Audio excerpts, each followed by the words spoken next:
اللهم صل على محمد وعلى آل محمد كما صليت على إبراهيم وعلى آل إبراهيم إنك حميد مجيد. نحمده ونصلي على رسوله الكريم أما بعد. عن محمد بن منكدر سمع جابر بن عبد الله رضي الله تعالى عنه قال: مرضت فأتاني رسول الله صلى الله عليه وسلم وأبو بكر يعوداني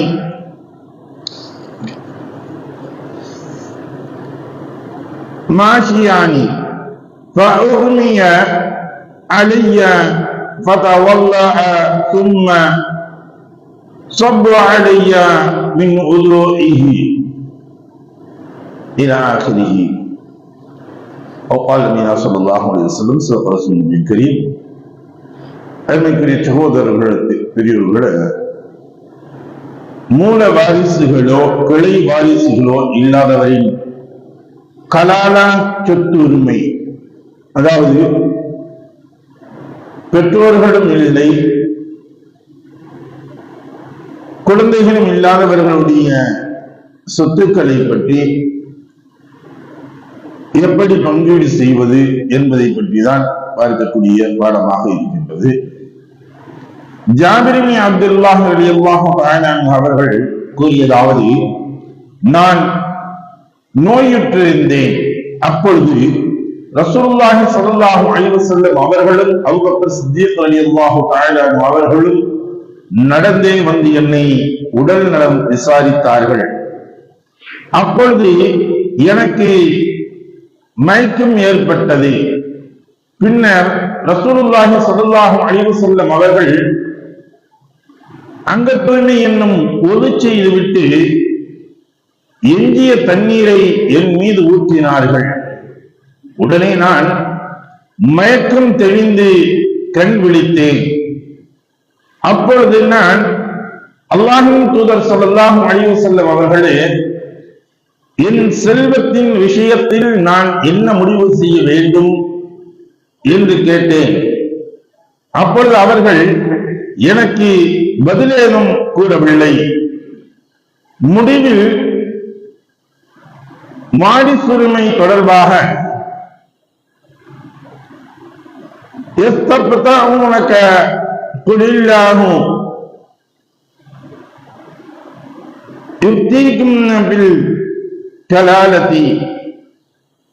நபியே, உம்மிடம் கலாலா குறித்து அவர்கள் மார்க்க தீர்ப்பு கேட்கின்றார்கள் என்ற வசனம் தொடங்கும் வாரிசுரிமை தொடர்பான இறைவசனம் அருளப்பெற்றது என்பதாக ஜாபிர் இப்னு அப்துல்லாஹ் ரலியல்லாஹு தஆலா அன்ஹு அறிவிக்கிறார்கள். இந்த கலாலா என்று சொன்னால்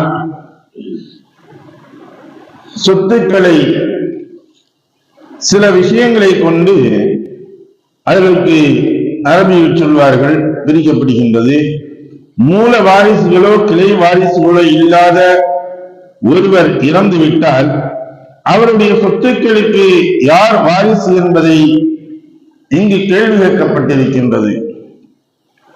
இந்நிலையில் இறந்தவருக்கு கலாலா என்று சொல்வார்கள். இது தகல்லுல் என்னும் சொல்லில் இருந்து வரக்கூடிய வார்த்தைகள் என்று அந்த எதிலிருந்து பிரிஞ்சு வரக்கூடியதுங்கிறது. இந்த கலாலா என்று சொல்லக்கூடிய வார்த்தைகள் மூல வாரிசுகள் கிளை வாரிசுகள் இல்லாதவர்களுடைய சொத்தை ஓரத்தில் இருப்போர் சூழ்ந்து கொள்வதால் இப்பெயர் வரக்கூடியதாக இருக்குது. தந்தை அல்லது தந்தையின் தந்தை போன்ற மூல வாரிசுகள், தன்னுடைய தந்தை இறந்து போனவருடைய தந்தையோ அல்லது அவர்களுடைய தந்தை, அதாவது இந்த இறந்தவருக்கு பார்ட்டனர், இந்த ஆண் வாரிசுகள், இவர்கள் மூல வாரிசுகள். இவர்கள் மூலியமாகத்தான் வரப்பட்டது. இந்த மூல வாரிசு என்று சொல்வது. கிளை வாரிசுகள் என்று சொல்லக்கூடியது மகன் அல்லது மகனுடைய மகன் போன்ற கிளை வாரிசுகள். இவரிலிருந்து கிளைகள் பிரியக்கூடியது இவனுடைய இறந்தவருடைய மகனோ அல்லது மகனுடைய மகனோ இவங்க இருக்கணும். இதுவும் இல்லை, ரெண்டுமே இல்லை. இவர்களுக்கு முன்னுள்ள தலைமுறைகளும் இல்லை, இவர்களுக்கு பின்வரக்கூடிய தலைமுறைகளும் இல்லை. இப்படி இல்லாம இருக்கக்கூடிய சமயத்துல இறந்து போனவர்களுக்கு இல்லாத இருக்கிறது இதுதான் கலாலா என்று சொல்லக்கூடியதாக இருக்கிறது. இந்த சொத்துக்களை எப்படி பிரிக்கிறது அப்படின்னு பார்த்தா, அவர்களுக்கு தாய் வழி சகோதரர், அதாவது தாய் மாமன் அல்லது சகோதரி இருந்தால், தாய் மாமனோ அல்லது மாமியோ தாய் வழியில வரக்கூடியவங்க, சின்னம்மா இவங்க வரக்கூடியவங்க இருக்காங்களே, இவர்கள் இருக்காங்க அப்படின்னா அவங்களுக்கு இந்த சொத்துக்கள்ல அப்பத்தான் இவங்க வருவாங்க. அவங்களுக்கு பங்கு இருக்கு. அவங்களுக்கு எப்படி பங்கு இருக்குன்னா 1/6 பங்கு தான் அவர்களுக்கு கிடைக்கும். அந்த இருக்கக்கூடிய சொத்தை தொகையை 6 பங்குகளாக 5/1 பங்கு 6/1 பங்குகளாக இவர்களுக்கு பிரித்து கொடுக்கப்படும். அவர்கள் ஒன்றுக்கு மேற்பட்டவர்களாக இருக்காங்க. ஒருத்தவங்க மத்திய எந்த பிரச்சனை இல்லை, அவங்களுக்கு ஒன்றுக்கு மேற்பட்டவர்களாக இருக்கிறாங்க, ஆண்கள் பெண்கள் என்பதாக கலந்து இருந்தால் 3/1 பாகம் அவர்களுக்கு சேரும். நம்ம அந்த சொத்து 3/1 பாகமாக பிரிக்கப்பட்டு அதை அவர்கள் சமமாக பிரித்துக் கொள்ள வேண்டும்.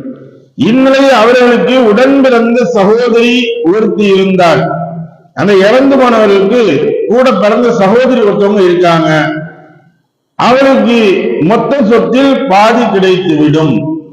இறந்து போன மனிதருடைய சகோதரி ஒருத்தவங்க இருக்காங்க அப்படின்னா இருக்கக்கூடிய சொத்துல பாதி சொத்து அவங்களுக்கு போயிடும். சகோதரிகள் பலராக இருந்தால் 3/2 பங்குகள் அவர்களுக்கு சென்றுவிடும். இப்ப சகோதரிகள் 2 பேர் இருக்காங்க அல்லது 2 பேருக்கு மேல இருக்காங்க அப்படின்னா இப்ப என்ன ஆயிரும், 3/2 பங்குகள் போய்விடும். 1 பங்கு அடுத்து உள்ளவங்களுக்கு தான் வரும். அவர்களுக்கு உடன் பிறந்த சகோதரன் அல்லது தந்தை வழி சகோதரன் ஒருவன் மட்டும் இருந்தால் முழு சொத்தும் அவன் வாரிசாவான். அப்ப இறந்த மனிதர்களுக்கு உடன் பிறந்த சகோதரர் அல்லது தந்தை வழி சகோதரர், அதாவது இறந்த மனிதர்களுக்கு அண்ணன் தம்பி யாராச்சும் இருக்காங்க, சின்னத்தா மக்கா பெரித்தா மக்கா இருக்காங்க, சின்னத்தா பெரித்தாம இருக்காங்க அப்படின்னா அவங்களுக்கு என்ன ஆயிடும், முழு சொத்துக்களும் அவர்களுக்கு போய்விடும். 2 பெண்கள் இதே இதுல என்ன ஆகுது, ஆண்களும் பெண்களும் கலந்து இருக்காங்க அப்படின்னா 2 பெண்களின் பாகத்திலிருந்து சமமானது ஒரு ஆணுக்கு பிரித்து கொடுக்க வேண்டும்.